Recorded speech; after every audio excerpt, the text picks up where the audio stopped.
নমস্কাৰ প্ৰিয় বন্ধুসকল, পোনপ্ৰথমে মই মোৰ ইউটিউব চেনেললৈ আপোনাক স্বাগতম জনাইছোঁ।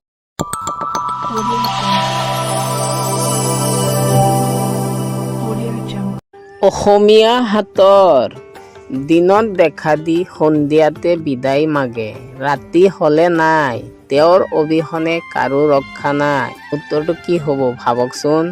উত্তৰটো হ'ল সূৰ্য, কাৰণ সূৰ্য সন্ধিয়া সময়ত ডুবি যায়, ৰাতি নাথাকে। 2 নম্বৰ হাতৰটো হ'ল দুই বনীয়েকে চিঞৰি চিঞৰি কান্দে, এজনী আঁতৰি গ'লে মনে মনে থাকে। উত্তৰটো কি হ'ব ভাবকচোন। উত্তৰটো হ'ল তাল বা হাত চাপৰি।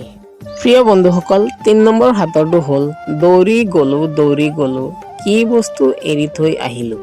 উত্তৰটো হ'ল ভৰিৰ খোজ। বন্ধুসকল, 4 নম্বৰ হাতৰটো হ'ল 5টা আখৰৰ মই এটা যন্ত্ৰ, প্ৰথম 2টা আঁতৰ যদি বাকী আকৌ দৃশ্য। উত্তৰটো কি হ'ব ভাবি কওকচোন। উত্তৰটো হ'ল দূৰদৰ্শন।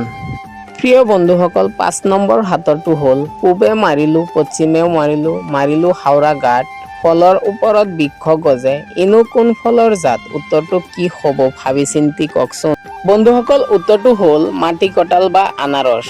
প্ৰিয় বন্ধুসকল, 6 নম্বৰ হাতৰটো হ'ল বাটিতে বাটি 5টা বাটি, ক'ব নোৱাৰিলে গুণ্ডাচৰ খাবি। উত্তৰটো কি হ'ব ভাবি কওকচোন। বন্ধুসকল, উত্তৰটো হ'ল ঔটেঙা। 7 নম্বৰ হাতৰটো হ'ল ৰাতিৰ ফুলনিত তগৰ গোলাপ থোপা থোপে ফুলে, কিন্তু পুৱা হ'লে এটাও নাথাকে। উত্তৰটো কি হ'ব কওকচোন। উত্তৰটো হ'ল আকাশৰ তৰা।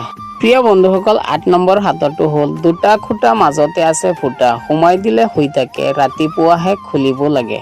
উত্তৰটো কি হ'ব কওকচোন। বন্ধুসকল, উত্তৰটো হ'ল দুৱাৰৰ কিলিপটো।